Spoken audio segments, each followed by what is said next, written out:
다가구 경매 물건입니다. 총 가구 수는 12개 가구고요. 그래서 12개에서 나오는 월세가 상당하겠죠. 그래서 일단 그런 부분도 좋긴 한데, 보통 이제 그 다가구 같은 경우는 좀 주의할 점이 있습니다. 그쵸?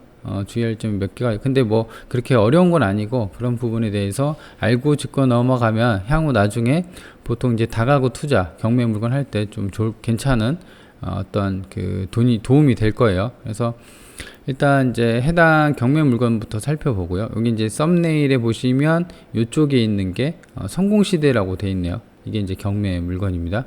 그리고 이 주변 주위로 신축 원룸도 좀 있고요. 자, 2022 타경 10017이 대구지방법원, 매각기일은 2022년 11월 20일 화요일, 경북 칠곡군 석저급 중리 154-17, 땅은 66평, 건물은 112평, 감정이 3억 9천, 대략 4억 됐네요. 최저가가 한번 유찰돼서 2억 7천. 그래서 이게 싼지 안 싼지도 좀 이따가 같이 월세랑 그 다음에 한번 그 중요한 건 이제 시세잖아요. 그리고 볼 때 확인해 보도록 하겠습니다. 매각 대상이 되는 토지하고 건물이에요. 땅은 아까 말씀드린 것처럼 그 대지이고 66평 1억 8천 감정이 됐고요. 건물은 총 112평, 그래서 2억 천, 그래서 합해서 대략 한 3억 9천 4억 정도 감정이 됐고, 사용 승인일은 2002년 8월 26일, 그러니까 대략 한 연식이 지은 지 한 20년이 그 된 다가구죠. 그래서 이런 부분이 딱 보자마자 좀 수리할 게 좀 있어야 있겠구나 라고 해서 이 수리비에 대한 것도 어느 정도 감안을 좀 해야 되고, 그리고 이제 1층, 2층, 3층이죠. 3층 건물이죠. 그러다 보니까 한 층에 4가구씩 돼 있는데 이게 37평이죠. 1층도 그렇고 거의 비슷해요. 근데 이제 복도를 한 4, 5평 빼면은 32평. 그죠? 48에 32. 그러니까 원룸으로 빠진다고 하면은 각각 이제 균등하게 빠진다고 하면 한 개 어떤 호수마다 한 8평 정도 되는 거죠. 근데 이제 물론 현장 가봐야지 압니다. 총 8평으로 4개가 빠졌는지 원룸이, 아니면 이제 그 다양하게 미투도 있을 수 있고 거실이 있는, 그리고 이제 정투도 있을 수 있고, 그런 식으로 약간씩 원룸을 좁히고 뭐 미투 투룸을 이렇게 또 뺄 수도 있으니까 1층, 2층, 3층에 대해서 그거는 이제 현장을 가서 파악을 해야 됩니다. 자, 그렇게 돼 있고 임차인 현황인데 뭐 낙찰받고 물어줄 건 없어요. 이게 보시면 말소 기준일이 2010년 7월 15일이죠.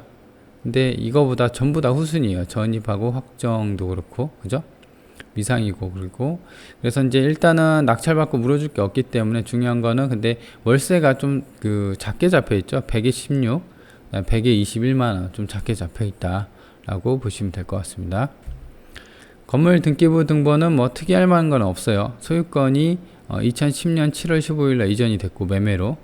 땅도 마찬가지고요. 그죠? 그리고 이제 단점이 좀 있는데요. 해당 건물 같은 경우는 건물이 좀 이쁘게 생겼지는 않았어요. 이런 식으로 약간 기역자 모양, 그죠? 그래서 정사각형의 어떤 모양 좋은 다가구 건물은 아니다. 이런 식으로 땅이 기역자로 되어 있고, 여기 건물도 마찬가지로. 그래서 이쪽 대로변에 붙어 있는 건물이다. 그리고 건물이 약간 사선으로 되어 있죠. 네. 본권이고, 본권이 이제 노란색이 이제 주거 지역이고, 이쪽이 상업 지역, 아파트 대단지 있고요. 이쪽이 공업 지역입니다. 그래서 일단 여기 오른쪽에 보이는 게 해당 경매 물건인데, 보시면 전부 다 원룸이죠. 그리고 중앙선 하나로 양쪽에 이런 차들이 주차가 되어 있는 거 보면은 원룸촌인데 이런 식으로 주차 공간이 부족해서 이렇게 주차를 하는 모습. 근데 어쩔 수 없어요. 아파트가 아닌 이상은 원룸 같은 경우는 이제 관리비가 싼 대신 이런 주차나 이런 게 조금 단점으로 작용을 하죠. 자, 그렇게 돼 있고, 요겁니다. 요거 측면에서 본 거. 그리고 이 경매 물건 뒤로는 또 신축에 대한 어떤 원룸이 좀 있죠. 여기 또 측면에 바라본 모습. 그리고 현관인데요. 현관도 그냥 뭐 완전히 그 노후되고 관리 안 된 모습은 아니지만 그래도 좀 세월의 흔적은 있다 라고 보시면 될 것 같습니다. 그리고 이제 정문 같은 경우는 이런 걸 막아놨죠. 그죠? 이런 걸 막아놓으면은 부동산에서 사람 데리고 올 때 조금 불편합니다. 그리고 이런 것도 손봐야죠. 이거는 페인트 칠만 좀 해주고 그러면 되는데, 이런 부분도 사실 그 사람 데리고 왔을 때, 부동산에서 사람 데리고 왔을 때 약간 꺼려하는 부분입니다. 그죠? 그럼 정확한 위치를 일단 보도록 할까요? 여기가 이제 그 다음 지도인데요. 여기가 본권이에요, 본권. 그래서 지금 아까 이제 그 지적 편집도에서 봤다시피 주거 1종 주거 뭐 3종 주거 이렇게 돼 있고, 이쪽으로 좀만 더 가면 일반 상업지역으로 해서 무슨 모텔이나 뭐 GS 편의점, CU 편의점, 그러니까 생활권은 뭐 괜찮죠, 원룸촌이다 보니까. 그리고 임대나 이런 것도 어느 정도 생각해 볼게. 이런 쪽이 전부 다 공업지역이니까 좀 그 월세 수요나 이런 것도 직장인 임대 상대로 좀 괜찮겠다라고 좀 판단할 수 있는 거죠. 자, 그렇게 돼 있고, 일단 로드뷰로 한번 보도록 할게요. 로드뷰를 보면 지금 요거죠, 요거. 그쵸? 그래서 요거고, 그리고 여기가 이제 조금 더 신축으로 되어 있는 것으로 보이고, 이쪽이고 경매 물건이, 그죠? 근데 이제 경매 물건이 이 주변보다도 사실 그 건물 지은 지가 조금 오래돼서 경쟁력, 그러니까 이제 월세를 12개니까 방을 좀 채워야 될 거 아니에요. 근데 이제 놀 때 경쟁력이 좀 처질 수가 있어요. 왜냐면 주변에 여기는 이제 뭐 그 같은 어떤 노후도로 좀 보이는데, 이쪽이나 맞은편이 아무래도 좀 그래도 좀 신식으로 보이죠. 주차장도 피로티로 띄워놓기 때문에. 그래서 그런 부분을 경쟁력을 좀 어떤 커버할 수 있는 거를 좀 찾아야 돼요. 그게 이제 주의사항이에요, 첫 번째. 그러니까 다른 경쟁력 있는 원룸, 투룸 매물보다도 어떻게 하면 경쟁력을 좀 키울까, 이게 좀 첫 번째 주의사항이에요. 그걸 이제 고려를 해야 되고, 그리고 이제 경매 물건 같은 경우는 지금 볼까요? 이제 위치를 먼저 볼게요. 위치 같은 경우는 아까 제가 말씀드린 것처럼 뭐 크게 나쁘진 않아요. 여기 좀만 걸어 나가면 요 근방이 대략 직선거리로 따지면 뭐 150m, 200m니까 차가 없어도 버스 정류장으로 이동을 해서, 그죠? 이동을 해서 그 시내나 이런 쪽으로 나갈 수도 있는 부분이고, 그리고 그 이쪽이 이제 상업지역이죠. 상업지역이다 보니까 생활권이나 뭐 CU 편의점 이런 거는 괜찮아요. 그리고 이런 천을 따라서 어떤 이제 그 조깅도 할 수 있는, 그리고 좀만 이쪽으로 가면은 여기는 또 공원이 있고 어떤 운동장이 있죠. 그래서 여기도 대략 반경으로 따지면, 그러니까 대략 반경 한 500m면은 생활권이 좀 괜찮다라고 보시면 될 것 같습니다. 다만 이제 단점이라고 하면은 이게 군읍이잖아요. 그러니까 이제 약간 시골, 여기만 벗어나면은 약간 시골 느낌이 확 나서 그런 부분이 조금 단점을 작용할 수가 있는데, 그래도 여기 뭐 초등학교도 있고 중학교, 고등학교, 초등학교 이렇게 잘 있고, 여기 그리고 북쪽으로는 공업단지가 있기 때문에 그런 부분이 조금 낫지 않을까라는 생각입니다. 근데 이제 아까 이제 좀 주의사항을 아까 첫 번째 말씀드렸죠. 그렇죠? 주변에 이제 그도 그럴 것이, 이게 주변에 보면 다 이런 게 원룸촌이에요. 원룸촌.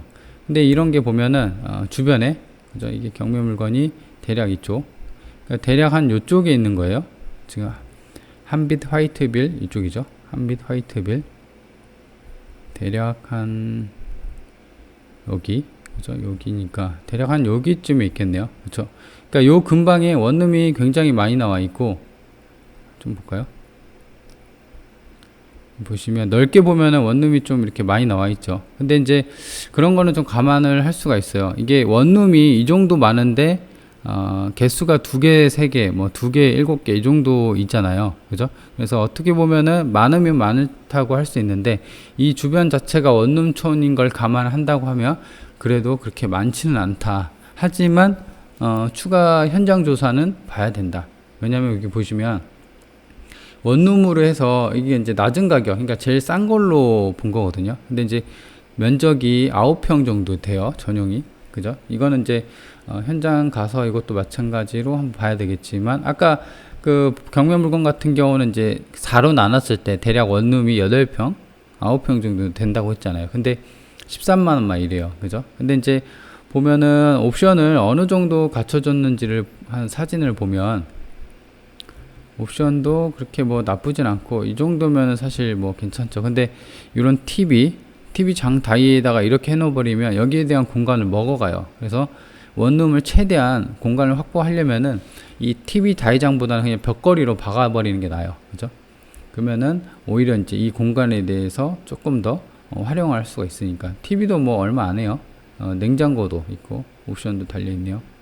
그리고 여기도 옷장, 냉장고 뭐 이런 식으로 옵션이 좀 잘 달려 있고, 화장실도 깔끔하네요. 그죠? 그래서 요런 게 15만원, 14만원이에요. 근데 이게 전부 다 집주인이 이렇게 내는 거고, 15년 이내.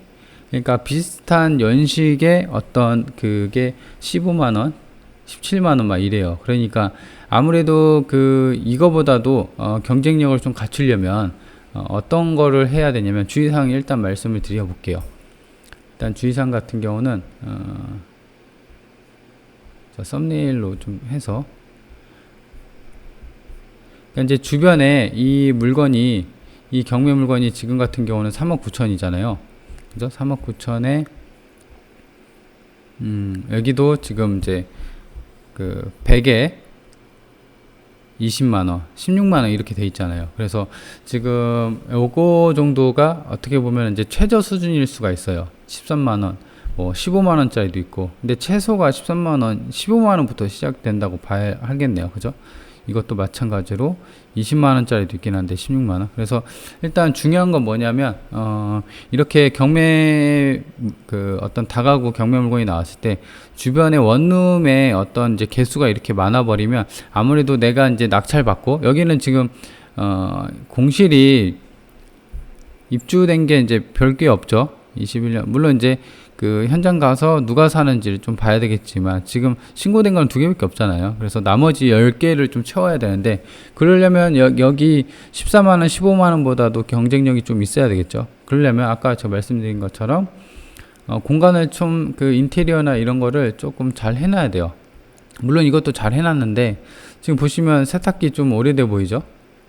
그리고 다 이런 식이에요. 장 놓고 TV를 놓고. 그래서 이렇게 하는 것보다도 경쟁력 있으려면은 TV를 어떤 이제 벽걸이를 해놓고, 벽걸이 밑에 이제 핸드폰이나 뭐 휴대폰 놓을 수 있는 뭐 이런 식으로 해놓고, 그 다음에 옵션 같은 것도, 냉장고도 지금 냉장고 여기는 에어컨도 이렇게 있죠. 근데 이거 에어컨도 얼마 안 하거든요. 그런 식으로 옵션을 좀 나름 깔끔하게 해놓으면, 싱크대도 이거는 스댕이죠. 스댕도 뭐 나쁘진 않는데, 그래서 이런 식으로 돼 있는데, 이런 주변 매물보다도 인테리어를 좀 좋게 해놓는 거예요. 그죠? 만약에 이제 15만원이면 내가 좀 인테리어를 좀 해서 이거보다 좀 낮게 해갖고, 뭐 지금 50에 15인데 그러지 말고 인테리어를 좀 깔끔하게 해서 100에 20 정도를 받는 거죠. 그래서 20이면 지금 12개죠. 물론 이제 현장을 좀 봐야 돼요. 그러면은 이게 240, 그죠? 240이 받을 수가 있기 때문에 그런 부분을 좀 감안을 해야 되고, 만약에 이게 내가 현장을 가서 이렇게 인테리어를 이거보다 좀 낮게 했는데 어떤 이게 너무나 많이 주변에 매물이 깔린다고 하면은 입찰 하는 거를 좀 고민을 해봐야 돼요. 왜냐면은 아예 안 나갈 수가 있거든요. 그죠? 근데 제가 판단하기로는 원룸 촌이기 때문에 이 정도 매물은 어느 정도 있다고 보여지고요. 그리고 여기 같은 경우는 이제 지은 지가 20년이 됐어요. 그러다 보니까 옥상 세 번째 주의할 점은 이제 옥상이나 이제 추가적인 수리 부분. 여기 보면은 이제 에어컨이나 이런 게 좀 달려 있는 것으로 보이죠. 그래서 이런 추가 수리에 대한 부분이 좀 있다. 그러니까 이제 첫 번째 주의사항하고 두 번째 주의사항하고 좀 겹치죠. 그러니까 이제 주변 내가 원룸을 내놨을 때 주변 매물보다도 어떤 경쟁력을 갖추려고 하면은 뭐가 있을까 생각을 해보면은 인테리어를 주변 매물보다 좀 괜찮게 해놔야 된다. 왜냐하면 이거는 지은 지가 좀 됐기 때문에. 그죠? 그래서 그런 거를 감안을 하고 낙찰받아도 괜찮겠는가, 그리고 새가 잘 빠지겠는가를 고려를 해보고, 두 번째 같은 경우는 수리비 20년이 됐기 때문에 옥상에 대한 어떤 누수나 이런 게 또 있을 수가 있거든요. 그래서 그런 부분 두 번째까지 고려를 해보고 어떤 입찰을 봐야 된다라고 보시면 될 것 같습니다. 그러니까 이제 다가구 같은 경우는 아무래도 변수가 가장 많아요. 연식이 또 커버리고, 그리고 방이 한두 개가 아니다 보니까 어떤 이제 수리할 부분이 좀 부담이 되는 걸로 작용이 되는 거죠. 그렇기 때문에 오히려 지금 이 3억 9천이 그 2억 7천까지 떨어져 있잖아요. 근데 이게 2번이고 3번이고 더 유찰될 가능성이 있다. 그래서 그런 거를 오히려 그 역 이용해서 오히려 완전 싸게 뭐 1억 후반대로 산다고 하면 월세만 맞춰 놓으면은 1억 후반 투자해 갖고 240이면은 1년이면은 뭐 2,400에 한 2,500, 600은 되는 거잖아요. 그렇죠? 그래서 그 정도도 이렇게 좀 그 노려볼 수 있다라고 정리가 되겠습니다. 중요한 건 이제 현장 가봐야 돼요. 가서 이제 판단이 되는 거죠. 그렇죠? 자, 그러면은 이제 경매 다가구 12가구 경매 물건을 살펴봤고요. 그래서 주의할 점, 다가구에 대한 주의할 점도 설명을 드렸습니다. 여기까지 하고요. 그 도움이 되셨다고 하시면 좋아요랑 구독하기 한 번씩 꼭 눌러주세요.